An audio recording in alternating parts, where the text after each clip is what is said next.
I just don't get it. At what point do you think, you know what our yard needs? A statue of a life-size girl holding an Easter basket.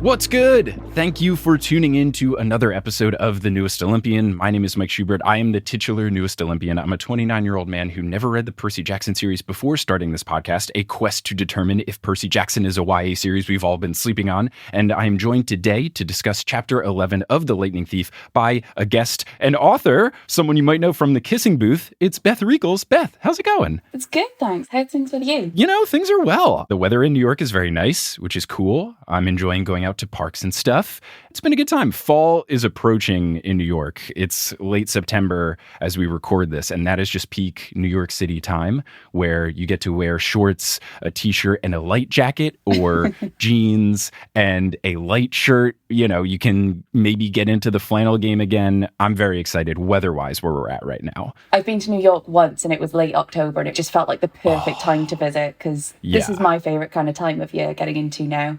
Although I think we might have pissed off Zeus here in Wales because we have had non-stop rain for days. Oh no. Are you the lightning thief? Is it you who took the bolt? I mean, you know, you gotta have a side gig these days. Oh, wow. Well, yeah. Speaking of side gig, you are now full-time author as we record this. You've quit the boring regular job. Literally as of about 3 hours ago. So yes, if you listeners at home are just feeling the vibes, it's because Beth is full-time now. That's so fun. Full-time creation. Woo! Also, slightly full of champagne. Oh, right. Yeah. So if Beth gets a little loose here, you know what's going on. Before we get into this chapter of The Lightning Thief, though, what is your history with the Percy Jackson series? I know we had talked and you said you were a big fan, but where does that fandom lie? Where did it come from? So I checked my copies of the books because I have the OG UK covers. Oh, cool. Which apparently was published in 2006. Okay. So I guess I was about 10 years old when I first got my hands on Percy Jackson. Mm-hmm. And I just fell in love. And I was a massive fan of the Hercules movie as well as a kid, and still am. Classic. It's one of my all-time favourite films. And I remember we were studying Greek mythology at school to the point where our teacher's telling us, write your own myth about the monsters. And I'd gone home and I'd written a ring binder's worth of handwritten notes researching all the gods and the monsters and the demigods and all of the myths. And I had Penguin Classic books telling the stories of the Greek mythology. And I'm there handing in this 10-page story when everyone else did half a page. Here you go. Here's my new Greek myth that I've made up. That's absolutely fantastic. It's a wonderful preview to you eventually becoming a full-time author. Yeah. The only time I ever went that much above and beyond on a school project was, I remember in math class, I think in 6th grade, we were learning about decimals and adding up decimal places and stuff. Yeah. Maybe it was earlier, but we were doing that. So our project was to make a restaurant menu because prices always have the decimals, and then we were doing the percentage of tip and all that kind of stuff. And I want to say that the requirement was just to make a 1-page menu, but I wanted to make my restaurant really good. Real fancy. Yeah, I called it Shubes' Super Soups. Amazing. And I had a whole bunch of soups, but then also I thought, well, we have to have salads, obviously. Oh, we should have other appetizers. Well, clearly there needs to be a dessert menu. So I want to say I made a 7-page menu when it was supposed to be just a 1-page thing. I mean, the dedication to food on that level is only rivaled by Grover. Oh man, Grover, food plays an interesting role in this chapter in a couple of different ways, and I think we should get right into it. This was a very fun chapter. Chapter 11 is titled, We Visit the Garden Gnome Emporium. The chapter titles continue to be so great. The chapter titles are my favourite thing, because I reread these books last summer and into earlier this year. And every time I would open up the book, because I've read them a couple of times before, I would just scan down the contents list, giggling to myself over the chapter titles. Oh, I remember this one. Or, what was that about? I cannot even connect this to anything in the story. It's just so bizarre. That's very fun. Realizing something that happened to me when I was reading Harry Potter is they would translate the UK English into US English. Did they do that for you? Is yes. Sally Jackson always referred to as Percy's mum instead? There is one mention of mum instead of mom, and I was like, whoa! Oh. I was listening to the first few episodes of the podcast, and you'd mentioned like the first chapter with you guys is called something like I accidentally vaporized my pre-calc or pre-algebra teacher, something like that. Oh, did they call it your maths teacher? My maths teacher. Oh, yes. It's so wonderfully British. I love that. It is. Speaking of loving the chapter titles, Catherine Smith, who is at Catsicles with a K on Twitter, suggested that one could throw a Percy Jackson Halloween or other costume party where people specifically dress up as chapter titles, and then you have to guess what chapter title they are dressed as. I think that is genius. It is so fun. I love that Absolutely so much. Fantastic. Yeah, it's great. It's so great. So yes, another perfect chapter title. I was very excited to read this one. I mean, like Supreme Lord of the Bathroom would be an excellent Halloween costume.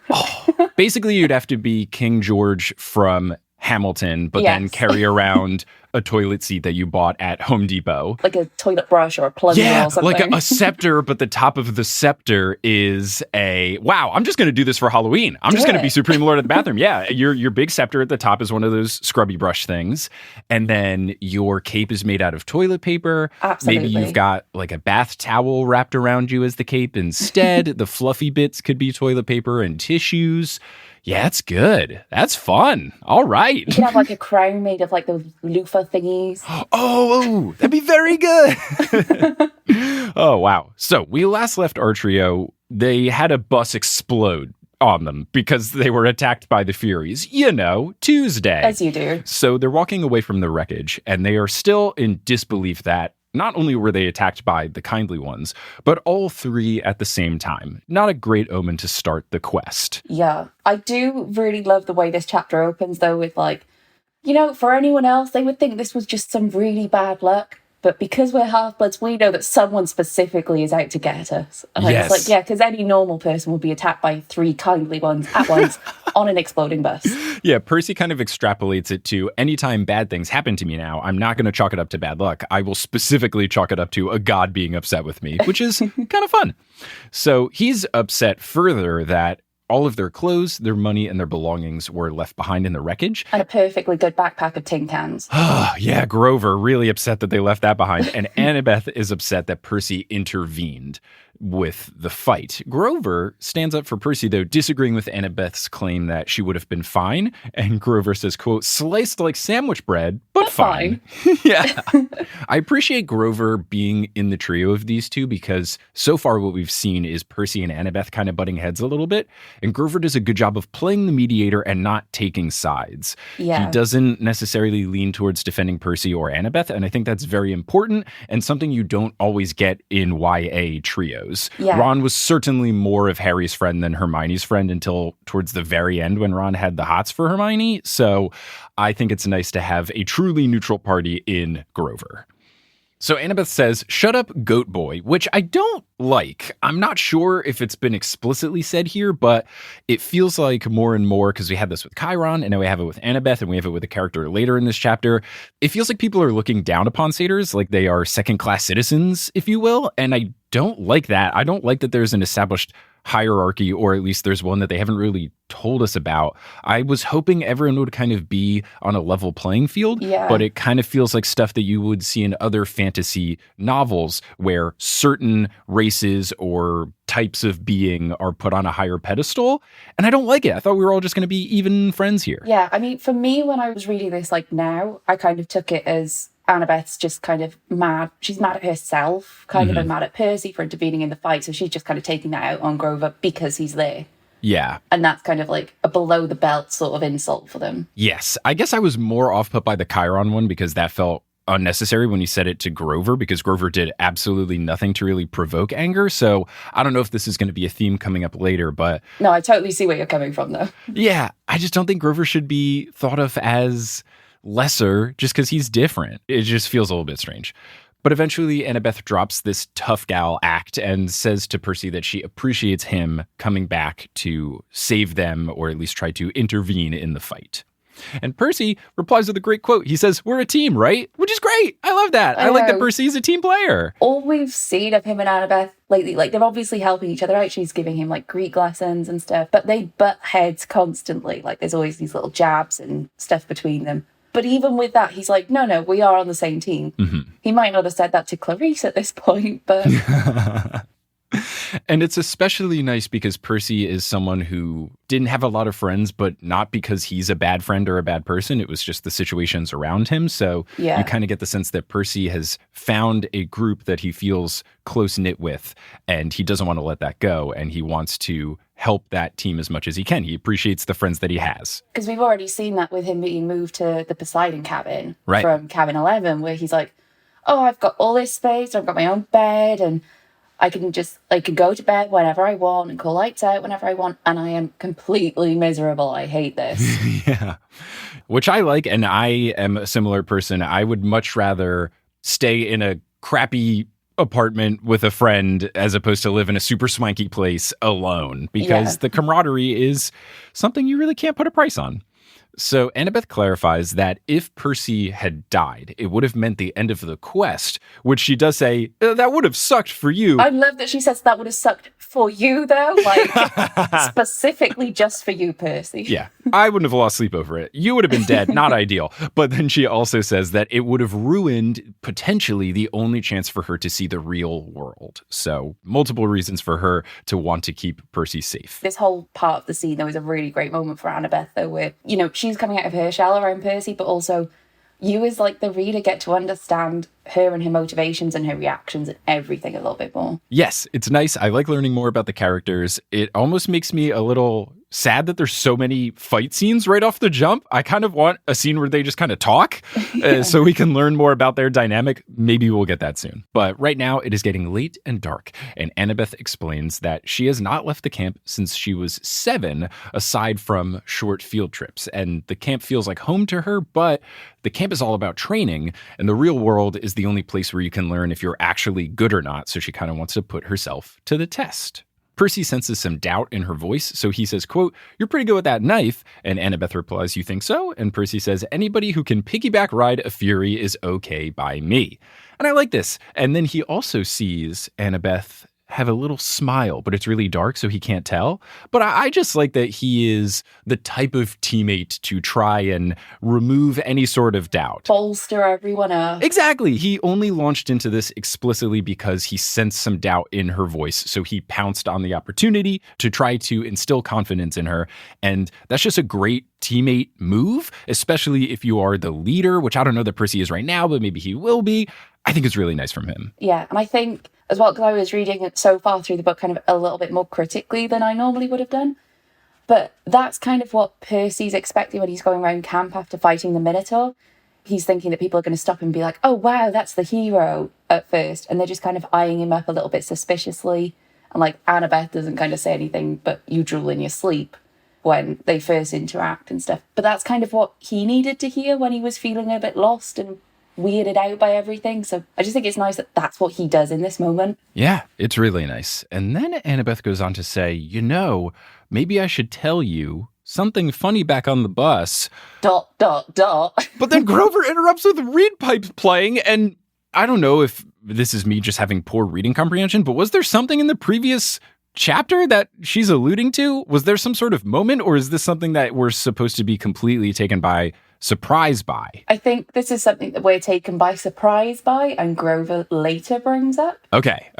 I just didn't know if there was a moment that I missed where, I don't know, they accidentally touched hands and Annabeth smiled, or I was trying to think back, is there anything? But I really didn't think there was. But yeah, there comes Grover just completely ruining the mood. With a bit of Hilary Duff. Yeah, he's trying to play a Find Path song, but he's trying out a bunch of different stuff. It's all failing. Percy notes that he thinks one of them sounds like Hilary Duff. We know it's canon that he can play So Yesterday, which is great. Maybe he's also learning Let the Rain Fall Down. So many other things. I mean, the one you'd want is Hey Now from the Lizzie McGuire movie. Oh, but, God, we can make do with something else. Man, that would be very, very good. Percy then walks into a tree, further proof that Grover's song is not working. And then Percy notes to himself that infrared vision is not one of his powers. And I was today years old when I learned that it was infrared with an R and not infrared. I've never seen this word written before. I've only said it, and I'm pretty sure I've been pronouncing it infrared my entire life. Maybe it's like February, where technically it's February, and we just pronounce this weird, but I was like, infrared, what? I would probably say infrared as well, sort of dropping that R. Right. Yeah, maybe it's just because it came up a lot in physics, because that's what I studied and stuff. Oh, okay. That one didn't surprise me, but yeah, it's a weird one. I also like as well, though, that this is a book that has a lot of mentions of like ADHD, dyslexia. Percy and Annabeth have so much trouble reading, but it doesn't kind of shy away from using some big words or some out of your kind of everyday, ordinary vocabulary words. I mean, a lot of them are probably Greek-based, and some of them come from Chiron or whatever. But I just really like that they're still in the book, and it's still completely accessible. Yeah, it doesn't feel like you're reading a book directed towards children. You kind of have to actively remember, oh, right, this is geared towards people who are Percy's age. It doesn't read like that. And I think that any instance of a word that might be confusing is a great learning moment that I definitely did as a kid, where you're reading the book in the back of the car and then you ask your mom or dad or your sister or whatever, you say, what does this word mean? And then they tell you. Yeah. I think it's good. It's nicely done where it's not so verbose and complicated vocabulary in there that a kid wouldn't know what's going on. But if you are an adult reading it, it still makes for a fun read, and it doesn't read as if it's saying, Percy went to the store and then he bought a apple. Yeah. It's not like oversimplified. Exactly. So they continue down for another mile, and then they are approaching neon lights, and that excites Percy because he hasn't had anything unhealthy to eat in weeks. Specifically, he says the only thing that we've been eating is fruit and lean cut meat, which I guess as a 12-year-old, sure, but me at 29, I'm thinking, how are you complaining about this? Like, that sounds fantastic. I mean, I can't comment. I would probably go for the double cheeseburger. I would too, but I just wouldn't view, wow, I've eaten so healthy over the past 2 weeks as a complaint. Though I do get, and I guess this is similar, the only time I really get a craving for greasy fast food and stuff is when I'm on a road trip. Whatever it is, when I'm on the road, I want nothing more than to get a double cheeseburger, a chicken biscuit, whatever it is, especially from a regional place. If I'm driving through the Southeast United States, I want to go to Bojangles, which only exists in the Southeast US, stuff like that. Which makes sense, because like it's part of the experience at that point. Yeah, it's a way to justify the unhealthiness by saying, oh, we got to make good time. We're on the road trip. I guess we'll just go through the drive-through of Whataburger. Oh man, I guess I'll order a patty melt instead of the grilled chicken sandwich. Percy ends this little quote about food with saying, this boy needed a double cheeseburger. But the neon lights aren't for a food spot. It is for Auntie Em's Garden Gnome Emporium. Before we learn what it actually says, we have a bit of Percy and Annabeth struggling to read the sign because of their dyslexia, as the narrator puts it. I did find it a bit strange that we believe that Percy has dyslexia, and then it gets explained in the book that his brain is hardwired to read Greek. So it feels weird to get the explanation for dyslexia in a way that makes it feel like, oh, it's not really dyslexia, it's this other thing. And then now it just gets referred to as dyslexia. Maybe it's just an ease of use thing, but it felt weird to go back to the original description after we've learned it's different. Yeah, I mean, maybe it is an ease of use thing, because I guess if they'd said, but I struggled reading the cursive red neon sign because my brain is not hardwired for English language. Yeah, it simply could be that. It also could be a matter, I'm not sure if this works for dyslexia, but I know that some of the listeners of this show who have ADHD have reached out to me and said that they are not bothered by Percy referring to his demigod instincts as ADHD because ADHD, at least from the people I've heard, they've described it as a collection of symptoms. So if the symptoms are the same, it's okay to refer to that as ADHD. So I don't know if the same reasoning can be applied to dyslexia, and then it doesn't matter that it's referred to as dyslexia here. I would love to hear from folks with dyslexia if this is the case. You can shoot me an email to thenewestolympian@gmail.com or reach out on social media. But I'm very excited to do an episode between books 1 and 2 where I speak with someone with experience about what was good and what was lacking in the representation for things like ADHD and dyslexia. So Annabeth and Percy go inside in hopes of a snack bar, but Grover is more hesitant for 2 reasons. 1, because there's a bunch of creepy statues, incredibly valid, and one of those statues looks like his Uncle Ferdinand, and 2, he says he smells monsters. And for them just to go in at this point felt very foolish. Yeah. Grover's whole thing is that he's supposed to protect them. And he goes, guys, I don't know about this. And they go, nah, dude. It's I don't know fine. what part of New Jersey they're in, but there's got to be other places. There's got to be a White Castle. Come on. There's going to be a Wawa. There will be something else. I got really frustrated with Annabeth because I'm like, you're supposed to be like the smart one of the group. Yeah. How are you not getting this? And Grover's told you he smells monsters. And you're like, well, I don't. But you know that like as a half-blood, you're not going to smell the monsters, but Grover will. Right. So, like, why are you being so dismissive? But then I kind of thought back. I was like, well, at the end of the day, Annabeth is, I was going to say only human, only half-blood. Annabeth is only half human, and she's going to make mistakes, and this is one of them. And, you know, she is still just a 12-year-old kid. So I was like, maybe I'll give her a pass. Yeah, I would have been more likely to give her a pass here if the stakes were raised a bit, if they said something along the lines of, there's nothing else for miles. Like, if they were truly in the middle of nowhere and they didn't see anything and they were so hungry that they were struggling to stay on their feet, I could have gotten it. But this just felt like a hasty, oh, it's the first place we've seen. Let's go. But also, they're 12. Yeah. So. And I guess they are very impulsive people. Right. They're impulsive, and we've also learned that being impulsive is part of being a demigod, so I get it. Hopefully, after this experience, maybe they'll listen to Grover a little bit more. So then the narrator describes the following scene. Quote, "Then the door creaked open, and standing in front of us was a tall Middle Eastern woman. At least I assumed she was Middle Eastern because she wore a long black gown that covered everything but her hands, and her head was completely veiled." Didn't feel great about Percy saying, well, the clothes matched, so clearly you're from this region. Yeah. Didn't sit quite right. Like to reread now and not as, you know, a 10-year-old kid. Right. And maybe this is a 2005 thing. Rick didn't mean any harm. Percy's 12, whatever. Didn't feel great. And then going on later, when she starts to speak, the narrator says her voice sounded vaguely Middle Eastern, which is just... That kind of sums up the reaction. Yeah. It was just one of those things where writing it, you could have just deleted Middle Eastern and just talked about, because he goes on to say that she has olive colored skin or whatever. You could do this entire description without saying, oh yeah, I bet she was from the Middle East because she was wearing a long gown. It's just one of those things that an editor now probably would have said, maybe just delete that. That doesn't accomplish anything. And like, as someone who could barely comprehend between like American accents, the fact that Mrs. Dodds has a Georgia accent, and I'm like, okay, where roughly is that going to be? What do I think that's going to sound like? It's just American. I could not detect a Georgia accent. I could barely just about detect like New York or something, or Texas, because they're the ones that kind of get stereotyped most in kind of media. Oh, 100%. The stereotype is America. There are 3 states. There's New York, Texas, and California. Those are the 3 states in America. And I'm sure the way that they do it for the UK, I know that people sound different. You know, Noel Fielding does not sound the same as Michael Caine. I'm sure they're from very different parts of the UK, but I couldn't tell you if someone said, oh yeah, they're from Yorkshire. British? Like, yeah, I think the exact same thing.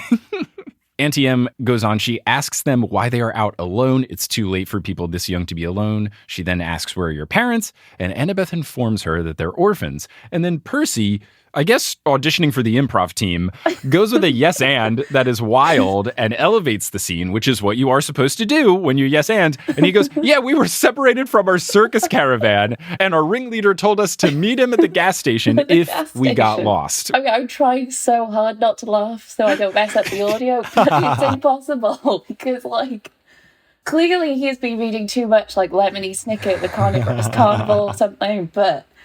yeah, that was one hell of a yes hand. It was good. As someone that did improv for many, many years, I appreciated it. It was wild, but great. And Auntie Em rolls with it, which is fantastic. So Percy immediately asks about food. Like right at the end of the lie, he goes, you know, we got to meet back at the gas station, etc. And then he says, anyway, we smelled some food. Where's the food? Which, love it. Right to the point. Knows what's up. Auntie Em says to go to the back of the warehouse because there is a dining area there. Which is not sus at all. Super normal stuff. And also, I just really loved the way Annabeth's like, really, we're part of a circus now? And then she says, your head is full of kelp. I love themed insults between them. It's really good. The exchange is circus caravan, and Percy goes, always have a strategy, right? Kind of putting Annabeth's mantra back on her, and then she replies, your head is full of kelp. But yeah, I agree. Thematic insults, very fun. So the warehouse, as they go back, contains even more statues, and many of them are life-size. Right off the bat, I went, I don't like this. And it took me a little bit to understand what was happening, but right off the bat, I knew life-size, not good. So Percy is so focused on the burgers that he doesn't really notice that Grover is whimpering, not great. And he also doesn't really notice the way that the statue's eyes seem to follow him as he walks past them. And he also doesn't notice that Auntie Em locked the door behind them. Now, narrator Percy has hindsight where he recognizes that he should have noticed these things. But all of these, I was feeling instantly terrible about this situation. I love, though, that we do get, like, hindsight narrator Percy, as opposed to just in the moment. We're already sat here like, oh my God, no, don't go in the building. Mm-hmm. Like, listen to Grover, stop thinking with your stomachs. And now we're like, Percy, something is up.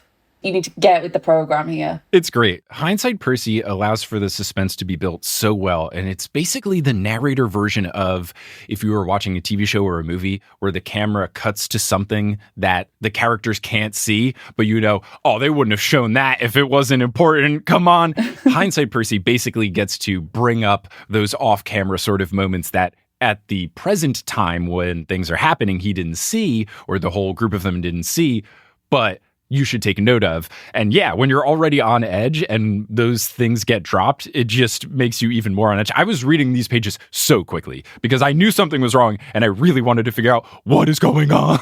I read this one like 3 times in preparation for recording this because the first time I just raced through it and I was like, okay, I actually need to like pay attention to what I've just read. It's like a talk about it as opposed to like, wow, that was so good. And I can understand when you're hungry, you get tunnel vision, you get focused on getting food, but come on, man, you got to notice some of these things. So they come upon a fast food counter that has a grill, a soda machine, a pretzel heater, and a nacho cheese dispenser. Pretty great setup.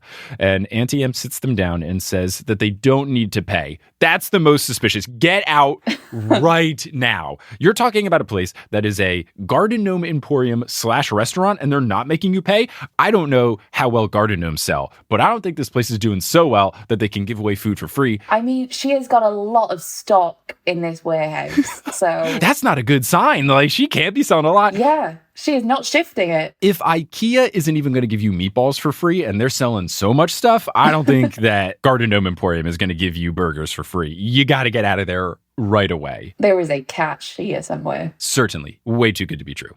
So Auntie Em then stiffens when Annabeth says, "Thank you, ma'am," which is odd. And even knowing the reveal later, I still don't understand why this line in particular made Auntie Em stiffen. Maybe it's just because of Annabeth's relation. I'm guessing so, that it's just because it's Annabeth and because of Athena. She's like, nope. Yeah, maybe it was something like she didn't recognize who Annabeth was until she spoke, and that's what did it. That's the only thing I could think of. And then Auntie Em says, quote, "Quite all right, Annabeth." So she knows Annabeth's name, and narrator Percy is sure to point out that they never said their names. This is like the opposite of that. Don't be suspicious. Don't be suspicious. Yeah, incredibly suspicious. So Auntie Em disappears behind the counter and then returns with double cheeseburgers, vanilla shakes, and extra, extra large servings of fries. And I don't know, this could just be a turn of phrase, but it does feel awfully specific to say that it's extra, extra large. Yeah, like Percy saw the other things. Oh, there was a medium, there was a large. I saw all of the different size containers. It felt a bit odd that he didn't just say giant or humongous. I can only assume that it's like, because he does it with like Clarice's shirt right. as well. Yes, I think he does. And I can only assume that it's like his version of saying humongous. Yeah, I think that's what it has to be, because in a previous episode I did ask, how does he know she's wearing a 3XL? So I think it is just his way of saying big, which I think is fun. It's like when you use hyperbolic numbers. I think he's just using hyperbolic sizes to convey that it's big. Narrator Percy says, quote, "I was halfway through my burger before I remembered to breathe. I can completely relate to this. I'm a very fast eater when it comes to food, especially if I'm hungry, and also especially burgers and sandwiches, because I'm not good at keeping a sandwich together. I was going to say, it's just so messy. Yeah. Like, you haven't got a choice. Right. And when I was younger, it used to be because I had a pretty bad overbite when I was a kid. I had headgear in my braces and everything to fix it. So when I was younger and I would have sandwiches fall apart, I would always blame it on that. And I'm still really bad at keeping a sandwich together. I just always have the bottom kind of slide out from the top. And at some point I need to rotate it 180 and eat from the back, but then there's not enough bread. I'm ashamed at how bad I am at eating sandwiches. See, like, I'm often a mess eater, so like I refuse to eat peas when I go out to restaurants and stuff. I have a motor disability, a tremor. I just straight up have a hard time holding the sandwiches sometimes. Yeah, no, it's tough. And what that leads to is me just trying to eat a sandwich as quickly as humanly possible. Just shove it in, hope for the best, clean up after. Exactly. It's a race for me to finish the sandwich before it falls apart. I'm on a time crunch. Hello and welcome to the Lightning Brief. First thing I want to talk about is something that came up in the last episode. I talked about not being a fan of the ADHD poster child line from Percy. I thought he was being too negative about his ADHD, but a lot of folks with ADHD reached out to me and gave me some feedback that they had no problem with this line and they found it hilarious. So I think this was just a misread on my part. I thought by Percy calling his actions impulsive and dangerous, it sounded like he regretted his decision. And what Bobby and I were trying to get at is that he shouldn't be so hard on himself. These were warranted decisions. You have to be quick on your feet in these heat of the moment moments when you're a hero. So I interpreted it as Percy being negative about his decisions and thus in turn being negative about his ADHD. But that was just me misreading it. And it came off as me associating the ADHD as negative. And also I was veering into getting offended on another group's behalf territory, which was certainly not my intention. So just wanted to apologize there and thank all the folks who've reached out and helped me better understand this line, ADHD in general, and why they thought this line was funny and why they think it's fine and how the representation of the books is good. I know that Rick's inclusion of ADHD representation in the books was because his son has ADHD, and I think that that's awesome. So I am always excited to continue to learn more, and I'm glad that this was an example of good representation, and I'm sorry for being too quick to jump to the defense of people that didn't need defending. It was a perfectly fine portion of the book. I also want to take some time to thank some of our patrons over at thenewestalympian.com/Patreon who are supporting the show. Lots of fun stuff over at thenewestalympian.com/Patreon, but first, I want to thank the newest members of our God tier, Raven, Almighty Neptune, Anna Bocher, Carrie Kuiper, and If Pirates of the Caribbean breaks down, the pirates don't eat the tourists, which is the best quote from all of Jurassic Park. I'd also like to do a name correction for Ruksha K, and I also want to thank our next chunk of 50 demigod patrons. So shout out to Katrina Beinborn, Stacy Zuverink, Mrs. O'Leary, Katie Holman, Caladon Corvinelli, the Supreme Lord of the Bathroom, Melissa Pacone, Phoenixty, Nia Tihonen, Mechteld, Casey Puntrelli, Renee Gerchow, Sophie Birch, Kare Galloway, Carolina Weisenin, Avalon, Dreamer of the Day, Mitchell Cave, Rima Mehta, Leah, Gerald Chapman, Stephanie Ventura, Squin It to Win It, Jody, Emo, Olivia Yaya, Rachel Berman, It's Mira, Seth Geese, Vivian, Sophia Henderson, Curiosities, Eve, Caitlin Jarrett, Deanna McMillan, Zamzam Koheji, Meredith Tinney, Dana R, Zach Smoke, Andy B, Sean McGonigal, That Damn Patron, Holly Finlay, Ashley Westmoreland, Yamal, Oiku T, Megan Battenfeld, Bethany Screech, and Lilith Pan. Thank you to everyone who is supporting the show, and also thank you to Multitude for having us as a part of the collective. If you're a big fan of other Multitude podcasts and you wish there was more that you could listen to, we do have an exclusive show for multi-crew members called Head, Heart, Gut. Each month, we take an iconic set of 3 items from pop culture or the world we live in, and we pit them against each other. In the first 3 weeks, each contestant presents their choice, and then in week 4, there's a judge who decides the ultimate winner. Recently, I argued about what's the best organ with Brandon Grugel and Dr. Moya McTeer, and it was an absolute blast. And if you want to listen to this, as well as all of the other episodes, we've been making the show for years, you can do so by joining the Multicrew at multicrew.club. Just $5 a month gets you access to every single episode of Head, Heart, Gut that's ever been posted. And before we wrap up, just some quick words from some sponsors who make it feasible for me to podcast as a full-time job. Some of these ads will be read by me, some of them won't. The ones that aren't read by me are locally inserted, so if you live in Korea, don't be surprised if you hear an ad in Korean. And once these ads are complete, we'll get back to this episode of The Newest Olympian. Grover then hears a hissing noise. And once he said hissing noise, I went, oh, Auntie Em is Medusa. Clearly, like hissing noise, covering her head. That makes so much sense. Right. Stone people that are life-size in the eyes. I didn't get the stone people right away, but at this point I figured hissing plus the clothes she is wearing, gotta be Medusa. This is another really great thing that these books do, though. They like drop the hints to what the monster's going to be. Yep. just enough that you could figure it out before they do. At least half of the time, right? Right. And it's fun because you don't know right off the jump. It wasn't like when she came in and she's wearing a gown and a veil covering her head. You think, oh, clearly that's Medusa. Yeah. But with each hint that is dropped, you get more of a sense of it. And yeah, the hissing is just the big clue. It's similar to when you're playing a trivia game and it's timed and they keep giving you hints and your score goes down every 10 seconds. Oh, it's like you guess depending on the number of clues and stuff like that. Right. And then the last clue is the most obvious thing ever. And then you go, oh, man. And then you get 4 points. I felt like that with hissing. But once they said hissing, I just, oh, of course, naturally. So then Auntie Em says, oh, the hissing is just the deep fryer, but then compliments Grover's ears. And Grover says that he takes vitamins for his ears, so which cute. I think is great. I don't know if that's a thing that humans can do. I don't know if it's, oh yeah, vitamin E, great for your ears. But I've never heard anyone say that before, so I found it hilarious. I'm going to go ahead and assume that ear vitamins are specifically like a Sata thing. Probably. But I love the concept so much. I think it's fantastic. And then the narrator says that Auntie Em had never taken off her headdress at any point, even to cook. And at that point, I realized, gotta be Medusa. And then in my notes, I wrote, oh, of course, it's Medusa. The statues, obviously, with 7 exclamation points. So Percy tries to make small talk about the gnomes and the statues with Auntie Em, and he does it out of this instinctual feeling of, well, she's been really nice to us, so the least I could do is talk to her, which I think is a great instinct.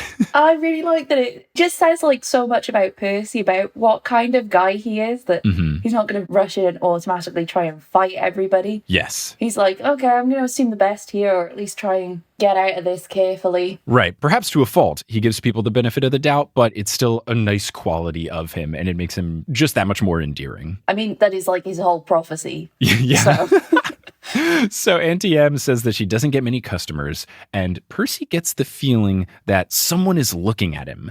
So he turns and he sees a statue of a girl holding an Easter basket. And that's just, no way, man. That is too creepy and too specific, where no one is going to put that in a garden. Clearly, that is a girl that got petrified.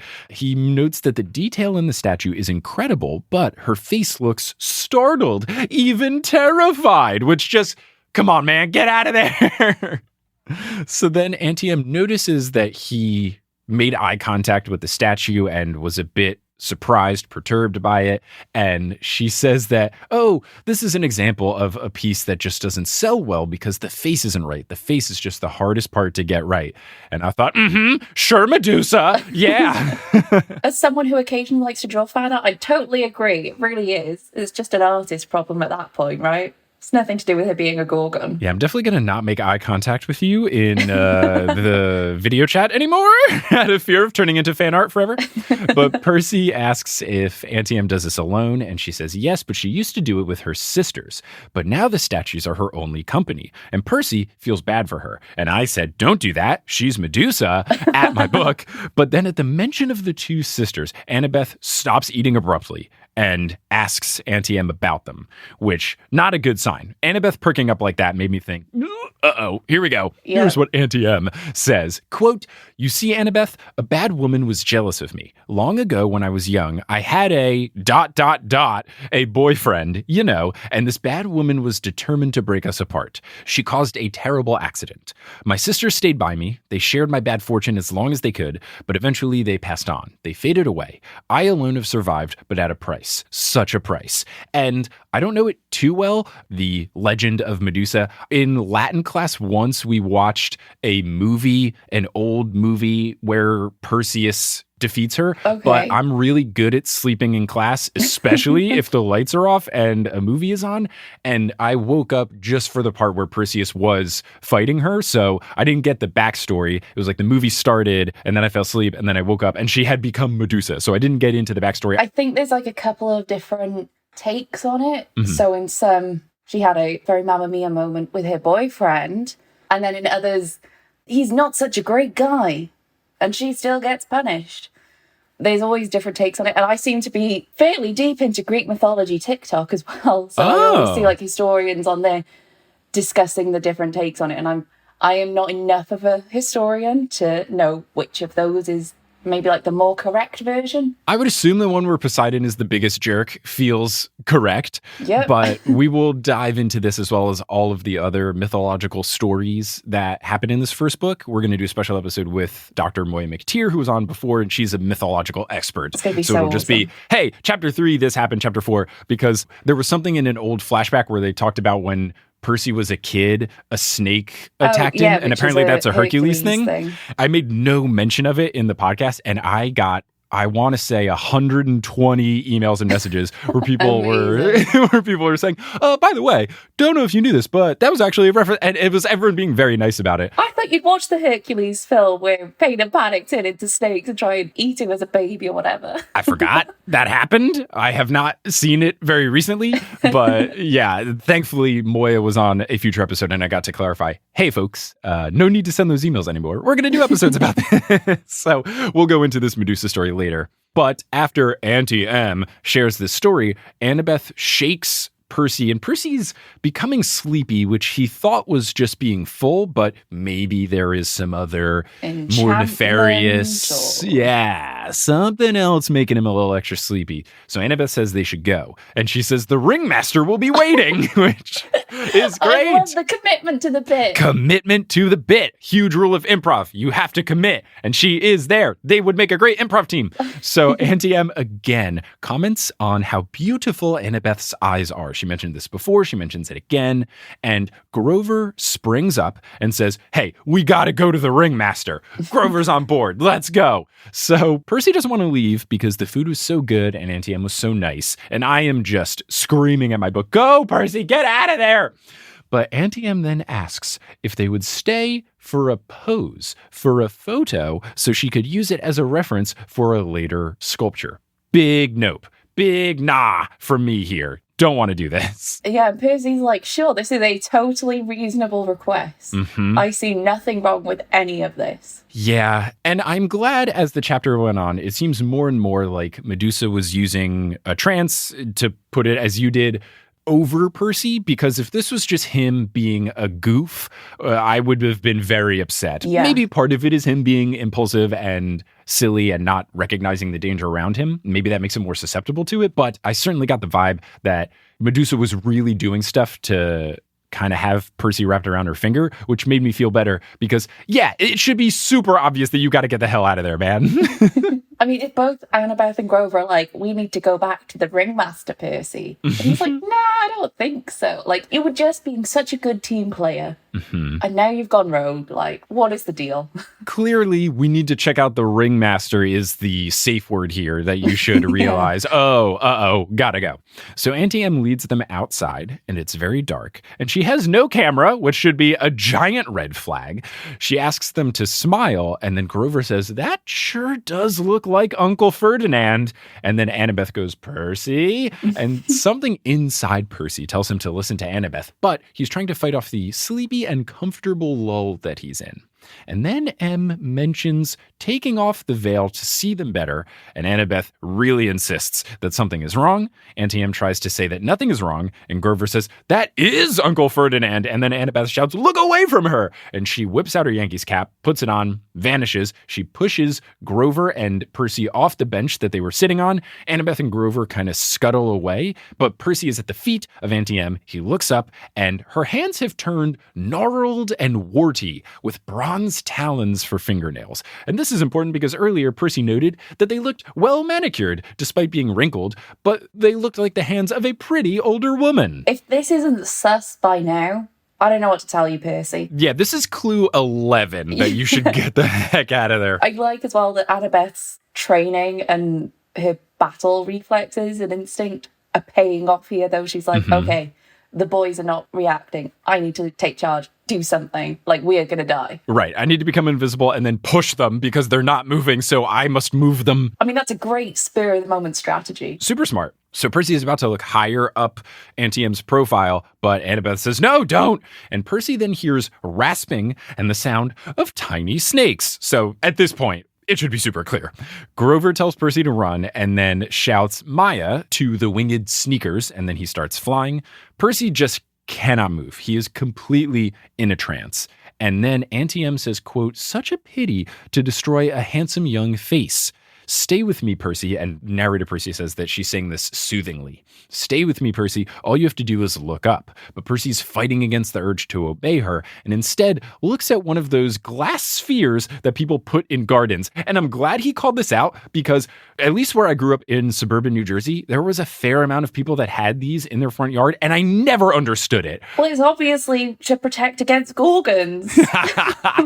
Do they have these things in the UK where it's just a stone pedestal and then a glass-colored sphere? I'm going to say no to the point where I'm Googling this, glass sphere for garden. I'm just kind of taking Percy's word for it and yours at this point, but that's a thing. It is a thing, but it's one of those things that I've never understood. I am always on team plant in a front yard, but even if you're not going to do a plant, if you're going to do something stone, you should go bird bath, or if you want to be old school cool, you could do a sundial, but big glass orb, I never understood. Okay, so how big are we talking? Like basketball sized. Yeah, okay. So I think the only ones I've seen looking at the Google images that I can compare this to are like big kind of 1 to 2 feet metal ones that are water features. Let me try with my American Google to see if we can get garden glass sphere. I can see some with like fairy lights in them and those look pretty cool.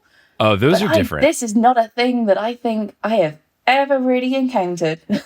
I think I mostly kind of either assumed reading this that this is just an American thing, okay, or that it's a convenient plot device to give a reflective surface. I have found a perfect example. Okay, that's the sort of thing that I was finding in the UK version of the search. So that's what I was expecting to see. But like, I just don't get it. Weird, okay. At what point do you think, you know what our yard needs? A statue of a life-size girl holding an Easter basket. Honestly, that is somehow less weird than these things. Because I don't understand what possesses someone to put this in their yard. But I'm glad that this book has called it out because I've always found them strange. But yes, he points that out. It's on brand. It's super weird. And at least for where I grew up in New Jersey, there in New Jersey, it makes sense. So it's there.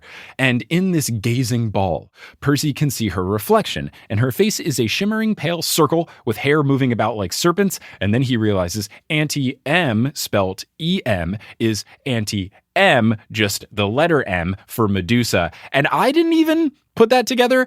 I just thought E-M, oh, well, Medusa starts with M-E, so I guess she's just flipping the first 2 letters. I did not even think of, oh, it's the phonetic way to spell the letter. Again, it's just clever, like, little hints that make you think, yeah, okay, this is perfectly reasonable that these kids would not have clocked on to who the monster is. And also to use the reader, but who is this? Right. And even before this reveal, I was looking at Auntie Em and I was thinking, is it an anagram of Medusa? No, there's no D in it. I way overshot it. So Percy tries to think of how Medusa died in the myth, but he's pretty sure that she was asleep when she was attacked by Perseus, who of course is Percy's namesake. Now, Medusa tells Percy that Athena cursed her like this. Annabeth keeps shouting continually at Percy to run. Medusa says that she is going to turn Annabeth into a statue and then destroy her, but not Percy, so Percy should be okay with this? I like that she's trying to sell him on, well, I'm not going to break your statue, no. Just your friend who's trying to take care of you and protect you. Of course. Medusa then says, do you really want to help the gods? Do you understand what awaits you on this foolish quest, Percy? What will happen if you reach the underworld? And then in italics, I don't know if this was emphasis or if she switched to Greek, but she says, do not be a pawn of the Olympians, my dear. You would be better off as a statue. And then back to non-italics, she says, less pain, less pain. That is not in italics in my version. Ooh, interesting. Unless it's just like she is trying to be real intense here. Right. She's like, you know what, Percy, it would have sucked for you if you had died on that bus. And now it will suck for Annabeth if she dies here. At least this particular quote that's in italics in the version that I have sticks in Percy's mind and gets referenced later. But Percy then hears Grover from behind him yell, duck! And this is just a wonderful scene. I love this so much. Oh, it's so good. He is flying with the flying shoes. He's holding a baseball bat-sized tree branch. And Percy dives out of the way, not because Grover told him to, but because he is not confident in Grover's ability to hit Medusa, which I think is very rude. Well, I mean, granted, Grover has his eyes shut and is navigating just on smell and sound. Yes. But also, I think this is a great Grover moment because so far we have just seen him as like, he says he's there to protect Percy and look out for him, but Percy has always felt protective of Grover. And you know that Grover has failed on a previous mission. He hasn't quite succeeded with Percy, with the Minotaur. He was kind of passed out and he wasn't much use in that fight from that perspective.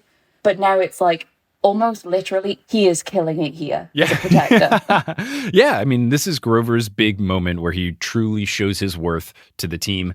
First off, with being the only person suspicious of what was going on, but then, yes, being able to fight. And it's really a trial by fire specifically for the shoes, because we've only seen him use them once and it didn't go super well. And I don't think he got to practice, which is what Chiron said to do. He just has to make it work. And he does for the most part, which is nice. Yeah. Percy then hears a thwack, and his instinct is that it was Grover hitting a tree, which again is very rude. But Percy then realizes that the sound was Grover hitting Medusa, which is nice. Medusa throws a quote at him, quote, "You miserable satyr." And Grover replies, "That was for Uncle Ferdinand." Yes, Grover. So great, so great. And calling Grover a satyr is the kind of thing I would expect out of a villain, not our protagonist. So Medusa saying it makes more sense. I wish that Annabeth and Chiron and the folks we like would not.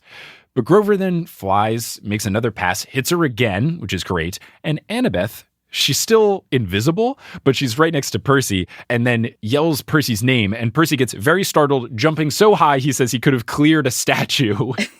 And then he says, "Never do that again," which is great. I like that particular set of hijinks came up for invisibility, because that is totally a thing that should happen more when we have invisibility items in fantasy where people just have no idea where someone is. I like that this was addressed. I also love that, like, that is the second moment, actually I think the third, on this page alone of a fight scene that made me laugh. Fight scenes are pretty tricky, I think, anyway. For sure. Not that I write a lot of them, but... There's not a lot of duels in the kissing booth. No. There's no jousting. There's a few jousts in the fanfic I write, but... I just think it's really good pacing, and the fact that he keeps the humour as well as, like, the action, the anticipation, the kind of, oh my god, how are they going to win this? Who's going to get hurt? Please don't get hurt. Yeah, it's really impressive stuff from Rick because, as you're saying, it's entertaining. Makes you feel like you're there. It's very good descriptions where you have a very clear picture about what's going on. But then, yes, it doesn't feel like it's out of place from the book because the book has been funny throughout. So every part of the book should be funny, fight scenes included. So it doesn't feel like you're getting teleported to a different thing, like you're playing a video game and, oh, this is the driving level, this is the platforming level, this is the shooting level. No, it still feels like you're in Percy Jackson. Yeah. Or like the editor kind of dropped in and said, maybe a joke here. We haven't had a joke for about 3 pages, right? Exactly. So it still feels like you're reading the same story. You're not taken out of it. If anything, that makes you feel more into it because it doesn't feel like a tonal shift has happened, which is really nice. So Annabeth says that Percy has to cut off Medusa's head. And Percy goes, "What? Let's just get out of here," which is a great response because, at 12 years old, being told, oh, by the way, you need to behead someone, that feels pretty gruesome. Yeah, and in Percy's defense, like, I know he's had 2 whole weeks at this point or whatever to get used to being a half-blood and the idea of monsters. Like, he defeated a Minotaur, sure, but he only did that, like, under duress in this intense state of grief and anger and despair. So, adrenaline was running pretty high there. Then he gets attacked by a hellhound. Right. It's very much self-defense type stuff. Yeah. He's never really gone into a battle knowing, I need to do this, especially an incredibly gruesome act towards an old woman. Who gave him free food. What a wonderful lady she is. Annabeth says that Medusa is a menace, so you can't just leave her behind. And Percy has to be the one to do it because he has a better weapon, and Medusa would wreak havoc on Annabeth because of Athena being Annabeth's mom. Percy's a bit hesitant, but Annabeth asks, do you want her to continue to turn innocent people into statues? And this is a smart move by Annabeth, playing the hero guilt trip card. Super smart. A+ maneuver. And to further drive this point home, Annabeth points to a statue of lovers embraced, like that classic skeleton couple from Pompeii. And that just really makes Percy want to do it. Annabeth then grabs a green gazing ball, which it being green specifically is great because Annabeth's next line is, quote, "a polished shield would be better. And you can call me Steve Rogers because I understood that reference. I've been to Italy and I've seen the painting. There's a famous painting. I forget who it's by. Apologies to the long dead artist who painted it, where it's Medusa's head on a green reflective shield. And it is the coolest thing in the museum in, I think it's Florence, I'm pretty sure. I'll take your word for that one. I say feeling vastly uncultured. I think the two museums we did in Florence were the David, and then there was the other one that had a bunch of stuff, and this was one of them. And it was my favorite art piece in the whole thing because it's just painted straight up on a shield, and it's in a glass cube display case. It's pretty sweet. That's amazing. Yeah, it's some cool stuff. I also, in the bathroom of the David Museum, got recognized by a Potterils listener. She was in the women's restroom and saw Kelly and then thought, I bet Mike is here too. And then came out of the bathroom and I was waiting for Kelly and she goes, "You're Mike Schubert." It was a fun time. That's so cool. It was a very cool moment to be on vacation in Italy and get recognized. So she grabs the green orb, hands it to Percy, and she starts to explain. She says, quote, "The convexivity will cause some distortion. The reflection size should be off by a factor of," and Percy goes, "Would you speak English?" And Annabeth goes, "I am." And I agree with Annabeth. Yes. She wasn't talking about that complicated of stuff. You've used a spoon before, Percy. Come on.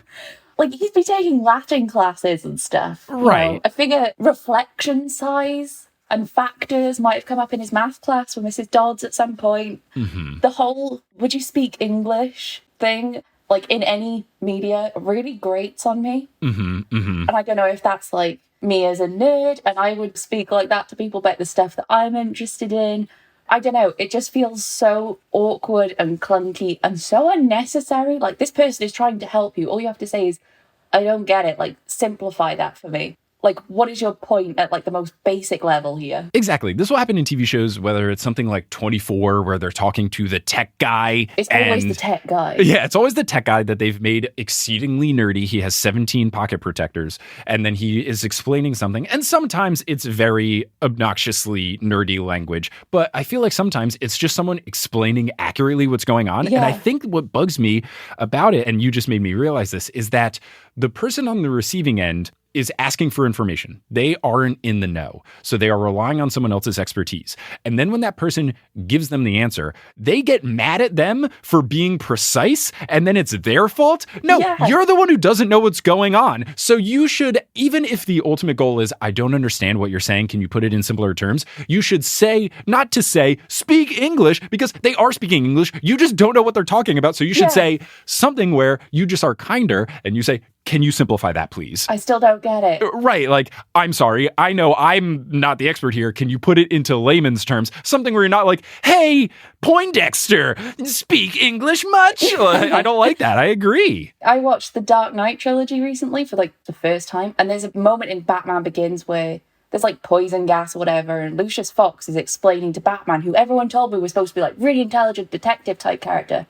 And he said something just about like the proteins in the gas. And Bruce Wayne goes, "In English, please." And I was like, "Bruce, God damn it." Look at your biceps. That's how they've gotten big. Protein. Come on, my guy. Yeah. So Annabeth's response with like, "I am speaking English," like, Don't get mad at me, Percy. I'm going to get mad at you, is just perfect here. Right. It's a good response. And then she even does the layman's terms version well by saying, quote, "Just look at her in the glass, never look at her directly," which is great. Perfect. That's exactly what Percy needed to know. Grover then yells to them that Medusa is unconscious. And then Medusa lets out a huge roar. And then Grover goes, maybe not, which is so good.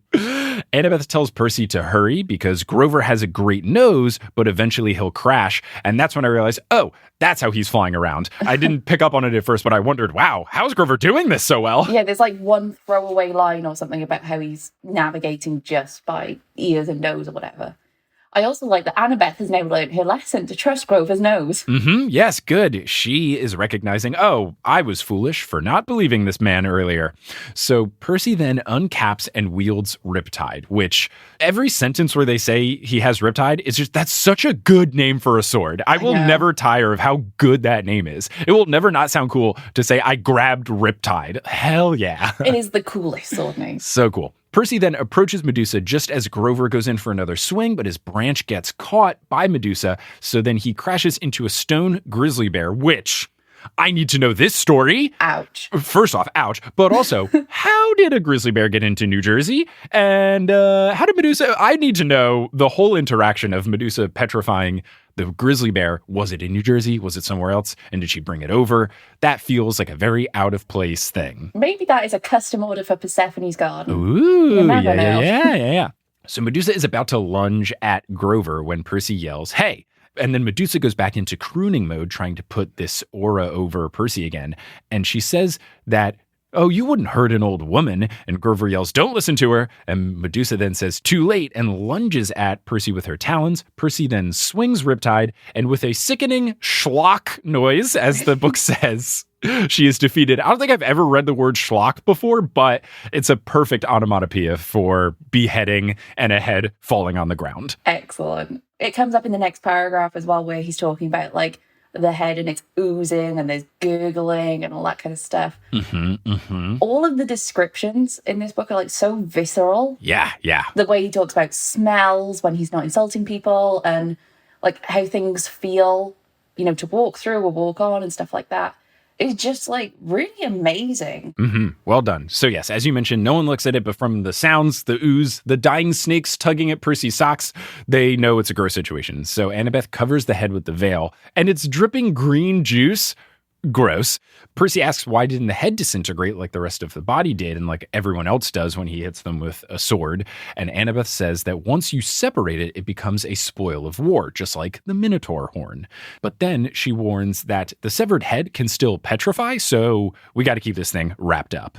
Grover's looking pretty rough in the statue, got a big welt on his head, and the shoes are off of his feet, flying around his head, which makes me think of the classic Looney Tune birds flying around thing, which is fantastic. Love that. Percy says, "The Red Baron. Good job, man," which is great. What a great... I have a question about the Red Baron. Yes. It is a reference to Snoopy, the Peanuts cartoons with Snoopy when he would fly on his... Snoopy could fly? Snoopy would have imaginary times where he would imagine that he was flying a plane, like a fighter plane, on his doghouse, his red doghouse. Okay. And then he'd be fighting off birds and stuff, I guess, which I think is a further reference. I feel like there was an actual plane called the Red Baron back when there were propeller fighter planes fighting each other, dog fights and such.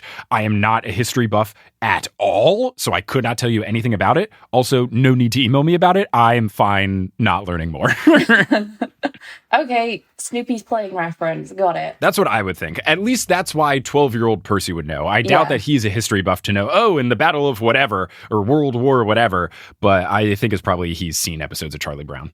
So they double wrap the head in plastic grocery bags that they found in the warehouse. And I was really hoping, in New York City, there's a couple trademark bodega bags. There's the one that says thank you, thank you, thank you, thank you a million times. And then there's also one with the big smiley face. So I was hoping it was one of those. We will later learn what it says. But at first I was imagining one of those thank you, thank you, thank you, thank you bags, which is great.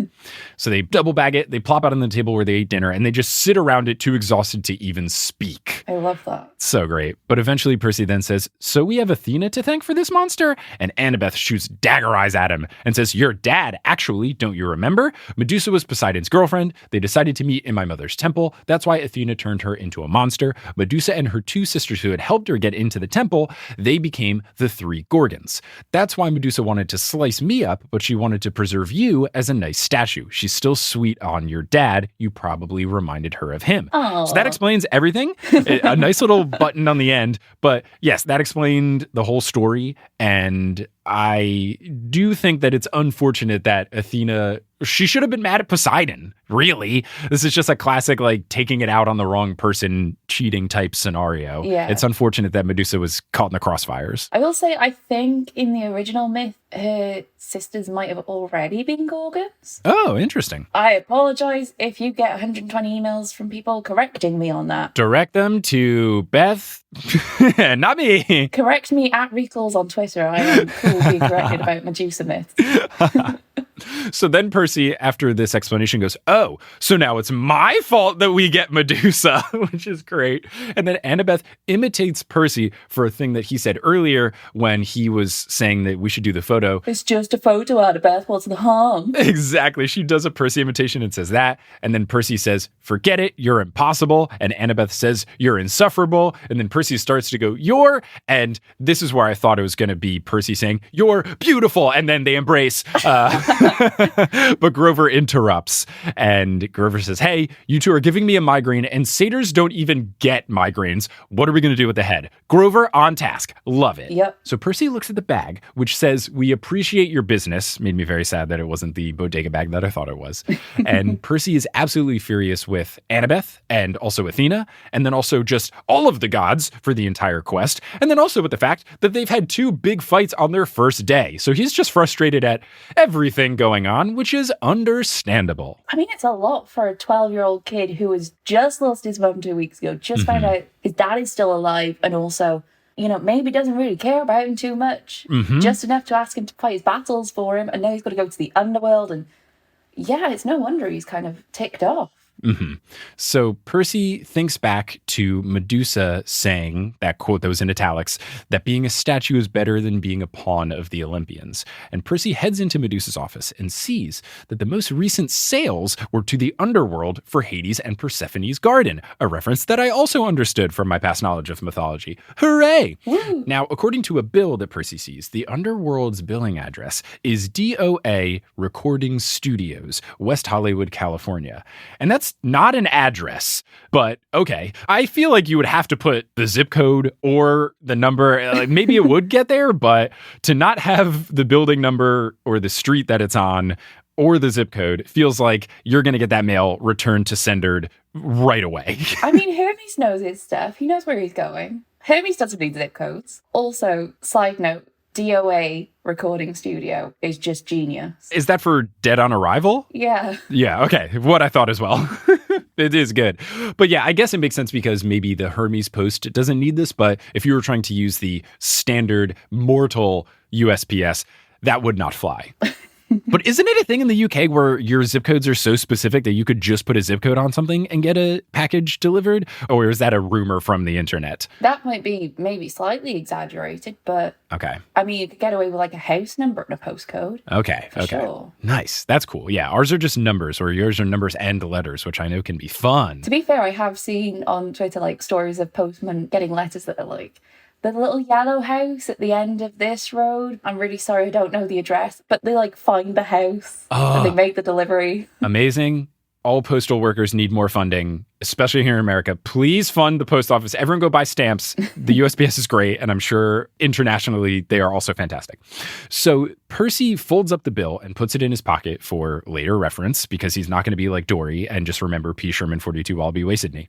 But Percy then opens up the cash register and he finds money and golden drachmas inside, but he doesn't take any, which felt suspicious. He later uses gold coins for something, but dude, there's $20. Take the $20. What are you doing? Yeah. Come on. She's not using it. She's dead. She is not coming back for a while, at least, right? Right. Maybe his moral conscience told him, but I feel like for all of the pain she put you through, you can steal $20 from her and you're justified. Also, they literally have nothing right now. They don't even have like their toothbrushes. I'm sure they could do with $20 and some drachma. 100%. This should follow video game rules. When you defeat any sort of foe, you get to pick up their stuff and add it to your inventory.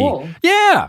But he does take a packing slip that he sees for Hermes Overnight Express, and these packing slips have a leather bag attached for coins. So he finds the right size box. He packs up Medusa's head. He fills out a slip that says, the gods, Mount Olympus, 600th floor, Empire State Building, New York, New York. Doesn't put the zip code, which he could do because the Empire State Building certainly has a zip code. And then he says, with best wishes, Percy Jackson. With best wishes, I mean. That is the per my previous email. I was about to say that's the 12-year-old version of per my previous email. It's so good. As I mentioned before, yeah. Oh, so good that he did that. Kind regards. Ooh, yeah. Grover then warns, they're not going to like that. They'll think you're impertinent. And Percy places golden drachmas into the pouch, and it instantly makes a cash register sound, which I think is funny because I don't know if the gods have cash registers or if they just saw this mortal thing and they thought, that was cool, let's adopt that. I feel like it's a very Hermes thing to be like, I like that. I'm going to do that. We're going to keep that. And the package floats in the air and disappears with a pop. And right as it does, Percy, I can only assume, turns to Grover dramatically, puts on a pair of sunglasses, and then says, "I am impertinent." And then the CSI Miami thing goes, "Yeah!" That's exactly what happens, yes. That has to be what happens. And if that doesn't happen exactly beat for beat in the movie, I will break the DVD in half. I was going to say that's how it works in the movie, for sure. I'm dreading watching those films. But makes this amazing line, just like an 80s action hero. Absolutely fantastic. He then looks at Annabeth, and the narrator describes it as, quote, daring her to criticize, which is so fantastic. She doesn't, and instead she seems resigned to the fact that Percy, quote, had a major talent for ticking off the gods. Incredible. And then she mutters, "Come on, we need a new plan." And that's the end of this chapter. And that's the end of this episode of The Newest Olympian. What a fun time. Such a fun time. Yes. So, Beth, thank you so much for joining on, lending expertise, chatting about Percy Jackson with me. It was a hoot and a half. And if the listeners want to find stuff that you're doing on the internet or anywhere else, where can they do so? Well, you can find me on Twitter at Reekles and on Instagram at author Beth Reekles. And you can find my books hopefully in most bookstores or online, namely the Kissing Booth series. And I have a new adult book coming out in February called Lockdown on London Lane, or if you're in the UK, it's called Love Lockdown. And it's basically like Love Actually for a bunch of 20-somethings on quarantine for a week. Oh! Yeah. So there's no Greek mythology in it, but hopefully there is witty banter, and there is specifically a line where when I was uploading the story online during the first lockdown, people said, "This is Annabeth and Percy." Ooh. So if that doesn't tempt you, I don't know what will. That's good. Yeah, and I hope, unlike Love Actually, it doesn't have weird misogyny throughout. I hope not. I actively tried to not do that. I trust you to not do that, but that is fantastic. Beth, again, thank you so much for joining. This was such a blast. Listeners, thank you all for listening. And to further play up my now official outro, but also tweak it in the key of the 2003 hit film School of Rock, I'll pursue you cats on the flip-flop later.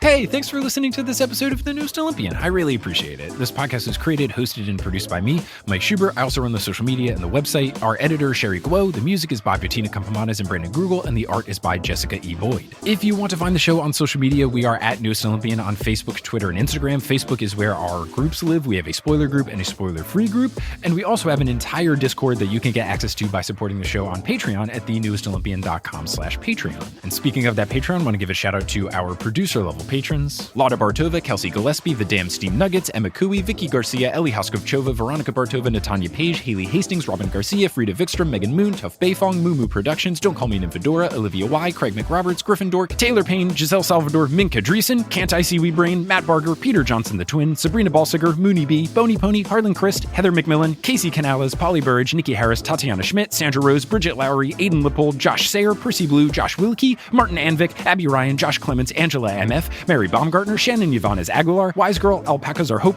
and Joaquin Rodriguez Clamor. If you're enjoying the show and you want to do me a solid, why don't you tell someone about the show? Word of mouth is essential for growing a podcast. And if you talk about it to someone directly or post about it on social media, those things really help out, and I would very much appreciate it. But I really appreciate you listening to this episode, and hopefully you will listen to our next episode where we cover Chapter 12 and a good chunk of Chapter 13 of The Lightning Thief. But until then, I'll Percy you later.